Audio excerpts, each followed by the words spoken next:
Yo, esta mierda está demasiado mostra. Está demasiado mostra, me gustó. Ahí no suena como de los 90, ahí no suena como que, no sé, demasiado malandro. Greetings, and welcome to AfterHipHop.com. I'm the legendary DJ Raw. Stepping from the shadows into light can be blinding. Your eyes must adjust to the change. The same analogy can be made when we begin to change our mindset. Often, we don't recognize changes must be made until we find ourselves in dire circumstances. In 1997, DJ Raw Miami was living life with no focus, making fast money, and amassing material things. However, the type of energy he was attracting would ultimately land him in trouble with the law. His situation was intensified when he was the focus of a high-profile case. Facing prison time caused him great anxiety and fear. Fear of the unknown is normal. The message in this handbook, AfterHipHop.com presents Jailhouse Talk, contains tips to help you channel your fear into positivity.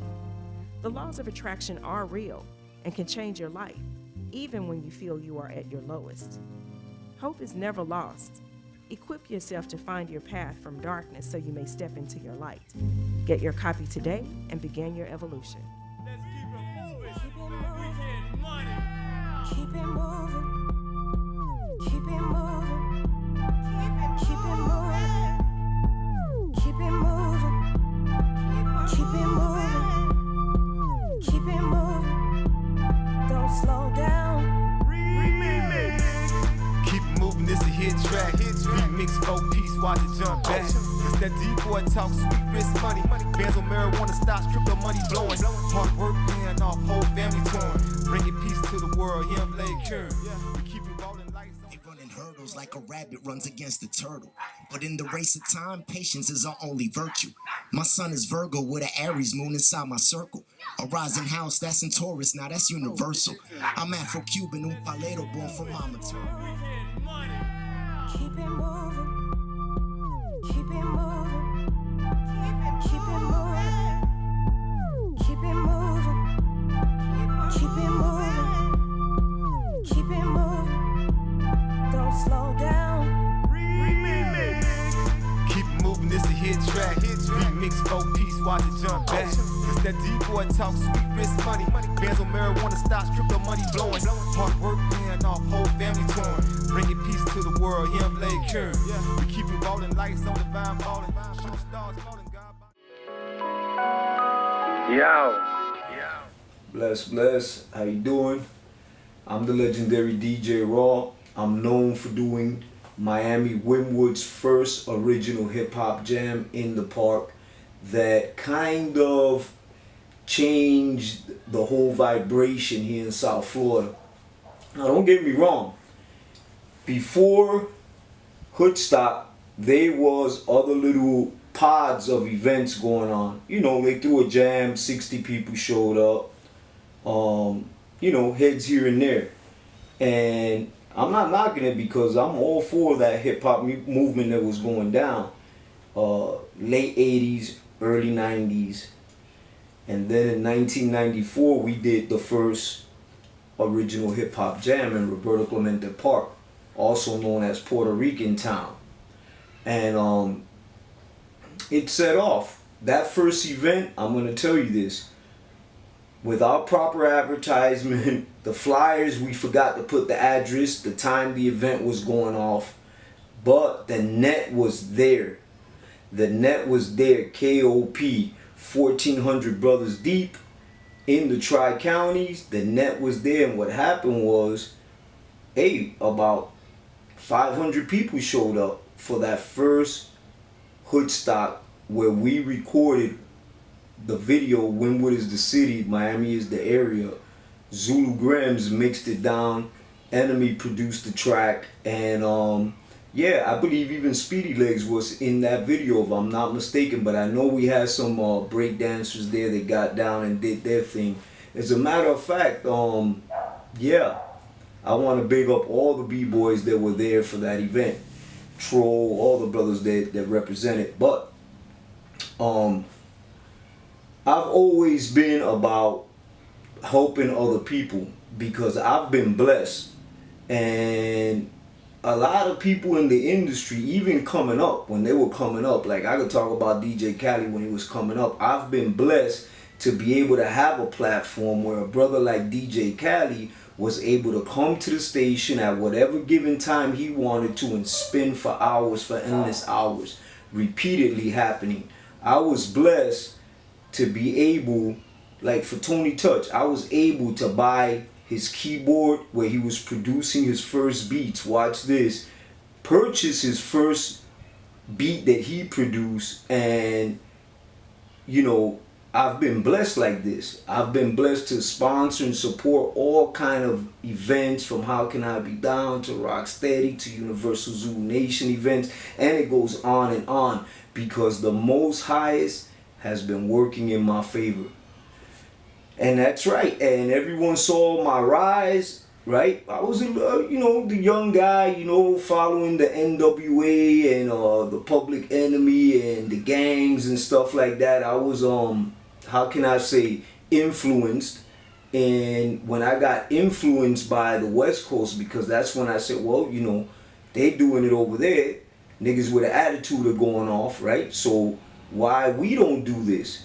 And I said, well, you know what? Let's do it. Let's go ahead and do it. Where is it at? Hard Knocking Niggas from Wynwood. This will be our first album. The single to this was Lunatic State of Mind. This is the KOP here. And I could, you know, introduce some of these guys. This is DJ Eon, Old Dog. They had to be an old dog in the crew, right? And this is the brother they fear the most. We have Brooklyn, The Enemy, right? Radamez, Jay at the bottom, Rick the Tech, and we all know who Courage is. Okay, so there it is. And if you're wondering where I'm at, I'm the gold teeth. I'm DJ Raw. I'm the guy smiling. So that's where it's at. And we were influenced, and a lot of people kind of laughed at us in the beginning. They were like, oh man, y'all guys, y'all serving drugs and y'all a bunch of butterheads over there. Y'all talking about you're gonna do an album. And you know, I had even mentioned this to some of my boys, you know, the high rollers, big ballers. And when I'm talking about big ballers, you know, let me tell you the thing, when you see a lot of flogging, there's a good possibility there's nothing behind it. Because all the gurus that I knew, all the big timers I knew, didn't even wear gold chains or none of that. And they were dripping, like they say today, sauced out in bread. For real, they had endless money.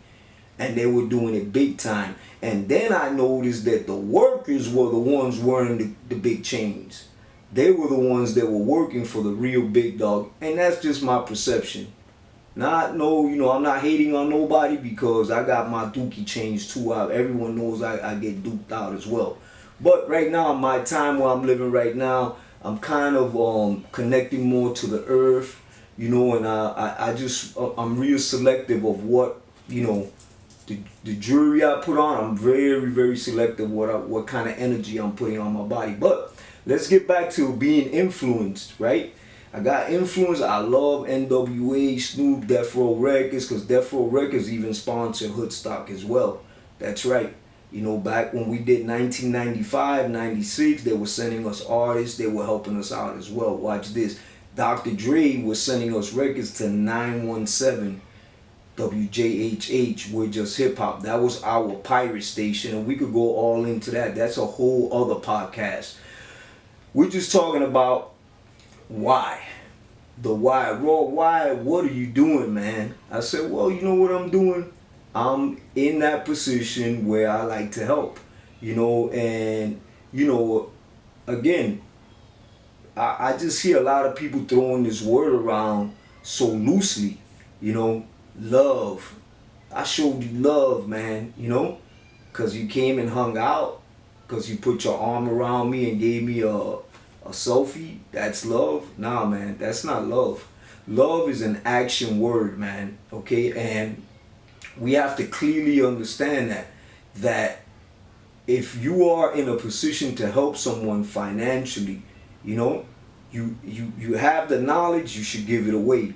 You know, that's mostly, but most of all, what we need, the real love is right here. I've been blessed, and I'm talking to almost anyone and everyone I know, and you know, if you know me personally, you know what kind of a brother I am. Okay, I'm that kind of brother that I'm easy to help you. You know, I make conscious decisions. Don't get me wrong. If you come with a babbling story, doesn't mean I'm gonna kick out the bread for it. That's not what it means. What I'm saying is this: I've seen brothers that have come to me like Speedy Legs. You know, back in the days, he came to me. He showed me a piece of paper. Look at this paper here, man. It looked like an NBA, a basketball logo, but it was a b-boy doing a handstand, right? And he was the first time I ever heard of b-boying ever going to the Olympics was through Speedy Legs. He came at me, he said, bro, look at this logo. One day b-boying is going to the Olympics. And you know what? I said, one day it is. Because there's a saying where two or more are on one accord, right? Or praying, or have that same faith, right? The mastermind, the most highest, whatever you want to call it, you know, gets involved. That third element, that energy source, infinite intelligence comes right in. And I believed in the brother since day one. So much that I invested in his project. I invested in the Pro Amp. I gave him my proposal. I said, here, bro, take the proposal, alter it so you could get sponsors and get people to, you know, go ahead and believe in your event. And I've been blessed like this to be able to help many people in the hip-hop industry, help them fulfill their dreams. And I'm not tooting my horn. It's not what I'm doing. You know what I'm saying? I'm not like bragging about what I did. I'm just so grateful that I was able to do these things over and over and over again. I was so blessed that I was able to record, open up my studio and help record Mass Confusion's album. And you like, who's Mass Confusion? Well, there it is. That's the Zopound. Red Eyes and the brothers, they came through, you know, and they recorded albums inside of our studio. And we were able to do that. We were able to let Gucci, the original Gucci that we know from down here from Miami, to get down to record. Courage and his people, they were able to come through and do their stuff. Little Half Pint, after his contract was up with Island Records, I believe that's who he was signed to. Don't quote me on that one. When his contract was up, it was either Island Records or Luke Records. He was signed to someone, a local label. And when his contract was up, he came over and we signed him. We put him on the Raw Records. And he was able to continue to generate capital, continue to stay in the limelight, and continue to chase his dreams and aspirations. And that's where that's at. When the Most Highest blesses you, when the Most Highest opens up these doors for you, remember, you're only a manager, you know? Open up other doors for other people that were in the same situation and circumstances that you were in when you were seeking help. And never think ever, and this is for the big ballers and for the broke brothers as well, don't ever think that you're gonna stop someone's stop them from hitting their maximum plateau that hit you. You can't do that, man, because what the more, I don't care how many of you come together and, you know, don't let them in, don't sign them, doesn't matter, man, because what the Most Highest got planned for the individual, nobody can stop that. No one, no amount of money, nobody, no one can stop that, because you know what? The best of planners already has a plan for that individual. We've been setting up LLCs, me personally, right? I do like studying law. You know, I'm kind of infatuated with it, you know, because it's something that they should be teaching in school. You know, they shouldn't be teaching like Columbus discovered the United States, because he ain't discovered a goddamn thing, in my opinion. But what they should be teaching is law, becoming lawful, knowing the difference between law and legal. You should know the difference between both, you know, but that's your responsibility, because if you're not going to open up books and do research, well then I only got one thing to say is, to you be your way, to mine be mine. But I'm going to tell you this, if you're not going in them books and you ain't doing the research, bro, you're not going to find it. You ain't going to Google this one, you know. You're going to run into circumstances where you're going to have to be, look, a lawyer is only as good as the client is. Okay, you can have Perry Mason on your side, but if you don't know how to dictate and tell him what to do for you, and you don't know how to do the research yourself, your attorney sucks. But really it's you that sucks, because you don't take time out to read. You want someone else to do that for you, and that's where the issue lies. But let's keep moving forward. I've been blessed this month. The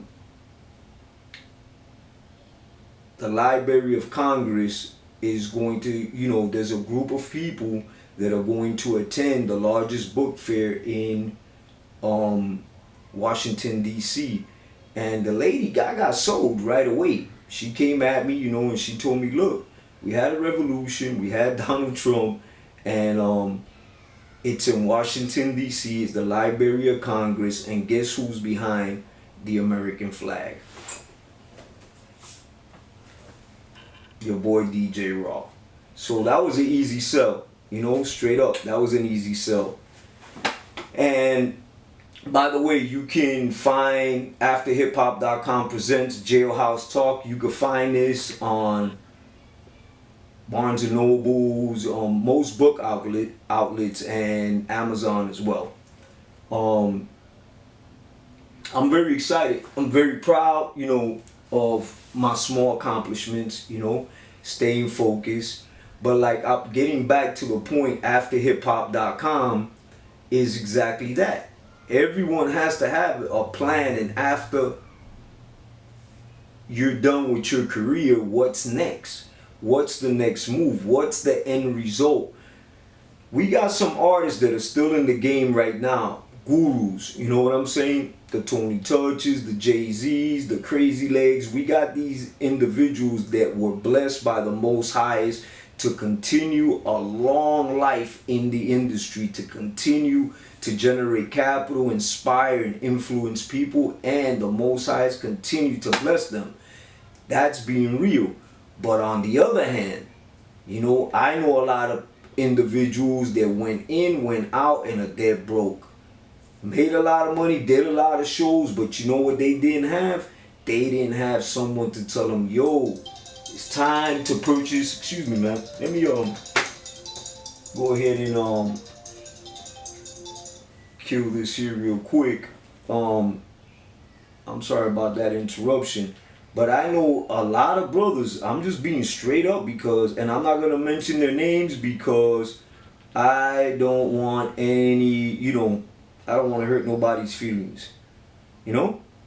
So anyway, with that being said, they made a lot of money, they had a lot of fun, they used a lot of drugs, had a lot of women, a lot of jewelry, right? Bought the big cars, bought the big girl, you know, had the big girl, the big house and all that, and guess what? No record sales. So now you got a big paycheck, right? You blew it, and now you're committed. But watch this, you have no finances coming in. So now, first thing that goes away is the big house. The girl goes away because you can't afford her, right? Next they come for the auto, right? Because you can't pay it, it goes into repo. From foreclosure to breaking up to repo, right? Now you're holding on to your gold chains and you're holding on for dear life. We could change that if we learn how to focus on the end result. Where do you wind up in the next 5 years? Because there's a little saying that life pays you every 5 years. You'll see the residual. You can look back and say, hey, 5 years up, let me take a look what I've created. And you probably could be real happy and say, wow, look at my wife, look at my children, look at my autos, look at my home, look at my land, look at these trips I took. Man, it's good. Life is good, right? And then you open up your journal or your dream book, right? Or wherever you write your goals at, and then you go check it. Wow, I accomplished this when I said I was gonna accomplish. Manifestation. I accomplished this when I said I was gonna do it. Oh, this came 2 years later, but watch this, it came through anyway. So I gotta give thanks, right? So every 5 years you could look back and say, wow, look what I created, or you can look back and say, damn, I ain't did a damn thing. You know, so what I'm telling artists when they come to the station is, look, my people, you need to work on an end result. You need to jot it down. Where do you land? Have a plan, an after plan, after hip hop, what you're going to do with your finances, because today an artist is here and could come out with a banger, and in 6 months, a year, he's gone. You don't even know who the heck was he, you know? And tops 3 years.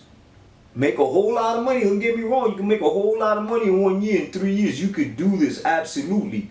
But you gotta plan an end result, because that's where it lands. And I'm not gonna even front on you, oh, I got all these millions and all this gold chain. I'm not gonna do that. You know what I'm gonna do? I'm gonna keep it real with you.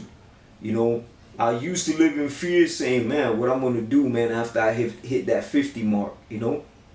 Not doing that no more. You know why? Because I have an end result already planned. And guess what? I've been fortunate. It's all in the book. Build my home from the ground up, brand new home, building a second home, right? Land here, Puerto Rico, right? Okay. So I'm not, you count the numbers. You tell me where I'm at, okay? Where I'm at up here. Okay, yeah, I had millions before when I went in, but guess what? That money had like a dark energy on it because of the way we got that money. All right, this money is heavenly sent. It's blessed by the Most Highest, because we're focused on not hurting anybody. I won't sell narcotics. I won't do that. I'm sorry, can't do that anymore. You know why? Because I woke up. When I woke up and I knew what I was doing to my people, I had to say, I ain't doing that shit no more. And then when I looked at my history, I looked at my people, my elders, you know, because I come from a couple of generations of gangbangers, heroin addicts, big time drug dealers, you know. This is my life, you know. And guess what? I'm not even mad at them. You know why? Because that shit builds character. The way I've lived, look, 3 years in solitary confinement, that's another show. Never mind almost 11 years in prison, and if we add it all up together, it could probably be 13, 14 years. If I add up the 3 months, the 2 months, the 2 weeks, a year and a day in 1980, if I add it all up, 13, 14 years locked up. None of that time was wasted. You know why? Because the first bid actually gave me street credibility. The second bid woke me up. The second bid, after 3 years in solitary confinement and realizing that there's nobody on your team, you know, there's nobody there that's going to stick it out with you while you're doing time.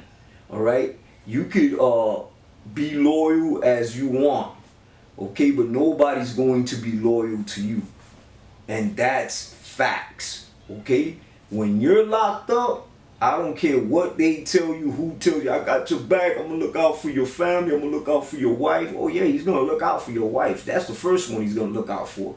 You can bet that. Okay, and no one's got your back. Okay, because I went from a posse of like nearly 48 dudes that were sleeping in my house, in the bus, in the studio, right?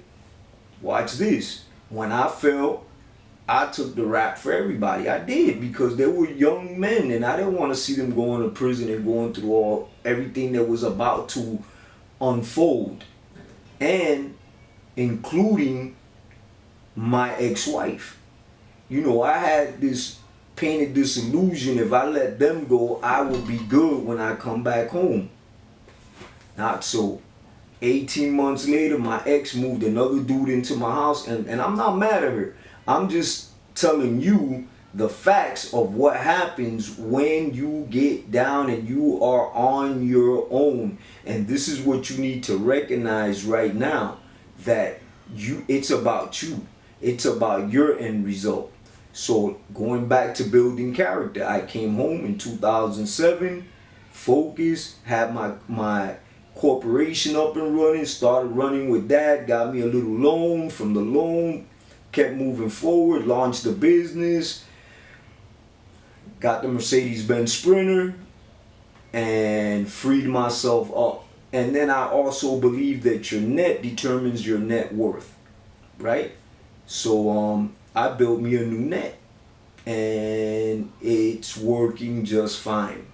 So AfterHipHop.com is designed to encourage our youth to focus on an end result, you know, and to also, you know, I'm also going to let them know and be straight up with them. You know, you see a lot of people in these videos with jewelries and big cars and Rolls. More than half of them are other people's cars that they're using. They're renting cars, they're renting jewelry, you know, or a jewelry store. Like, they've come at me, yo, we want to put a Rolex and put all these jewelries on you on your next video.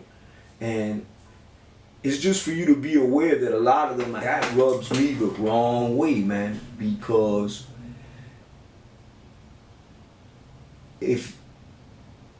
and this happened to me as well. Don't get me wrong. You know, I was just blessed to have 35 cars, a pound of jewelry, 4 or 5 houses. You know, I was blessed because the money was overspilling. So even when I made mistakes, the money was overspilling. But that, you know, that's not the point. Everyone doesn't have it that way. The point is that I could have used that money, you know, a little more intelligently to produce a better outcome. And I didn't do that because I didn't have someone coaching me. I didn't have someone that had money that could tell me, yo, I think you should move in this direction. I didn't have that. So you got a brother with $5,000, you know, and then the first time he gets paid, what does he do? He goes buy a big old gold chain, a dunk, and put some big old 22s or 24s on it, whatever, you know, instead of going and buying land or buying a home. Because that's where it's at. True success is how much land and how many homes do you own. Not how many gold chains you got. I just saw like a little snip of Rick Ross, and he took his chains off, threw them away, and he said, you know what? This is where it's at. Land, homes, realty. That's where the success is at. And it's for you, it's for me, it's for all of us. But we have to write it down. You have to chase the dream. And you probably say, man, how, man? I'm effed out right now. I ain't got no bread. You know, I ain't even got a job. But you got a pen and a paper, right? So write it down and hold on to that dream, because what you want wants you to. And take baby steps moving towards it. And every time you take 2 steps towards it, it takes 2 steps towards you. Before I purchased this home that we built from the ground up, because we did, me and my wife were homeless, right, for 4 months. And by choice, not because, you know, my wife was by choice. Me was because my mom was on Section 8 and I didn't want to see her thrown out of a Section 8 apartment. So what I did was, I said, you know what, I was sleeping in my van. I was having a little talk with my wife today. We're 14 years married now with 2 beautiful home birth babies, and they're both homeschooled as well. Watch this. It was about 10:30, 11 o'clock at night. You know, we were outside talking, smoking a little bit, and she's about to go home. And she says, what you gonna do? And I said, I'm going home too. And she said, where's home at? I said, right there in my van. And she looked at me and she says, you know what? I've been sleeping. She was already like a month prior to me moving in with her into her auto, like a month already doing it. She was already living out her auto. So then for an additional 4 months, we lived together in her car because we didn't have our own place and we were adults. So I guess we could call that homeless, because I couldn't live with my mom and she didn't want to live with hers. So we just made it happen. Where we used to shower, when the sun used to go up, see, I could visit my mom, but I couldn't live with her. So early in the morning, we would go upstairs, have breakfast, jump in the shower, take some showers, take care of our laundry, do what we're going to do, and go out and chase the dream. And we did that consecutively. We did that for 4 months, and it was winter too. And you know when it gets rough? When you get up at 3:30 in the morning and you gotta use the bathroom and it's cold outside and you don't have a toilet or nothing, and you gotta wrap it up, jump in your behind the wheel and find somewhere where you could discharge, you know, you could release yourself. Crucial. But guess what? I'm glad I went through that experience, because today I'm real humble and I really do appreciate where I'm at today in my life. You know, I really, really do. So with that being said, you know, it's just I'm just kicking a little knowledge your way about what's coming on the station. It's gonna take us, you know, a couple of more weeks, because we're tweaking the Mercedes-Benz Sprinter. We're tweaking it up. We got the Pro Tools in there. It's gonna be 8 cameras set up in that joker. So from the minute you walk up in the van, we're recording every move you make, and then take you to a remote location of your choice where you'll be able to perform, and we'll be able to shoot it with a drone video and drop a video behind it that you can benefit from for the rest of your life. My name is DJ Raw. Again, I broke bread with you. Here we are, afterhiphop.com. You can see what happens here. There it is, Jailhouse Talk. I got nothing but love for you. We're gonna do it like everything else we do. We're gonna take baby steps, and we're gonna continue to move forward towards our dreams and aspirations. I want you to lock in right here on afterhiphop.com, the podcast. My name is DJ Raw. I love each and every one of you. And you know what my saying is, right? I'm staying focused on my end result. Love you. Y'all peace out.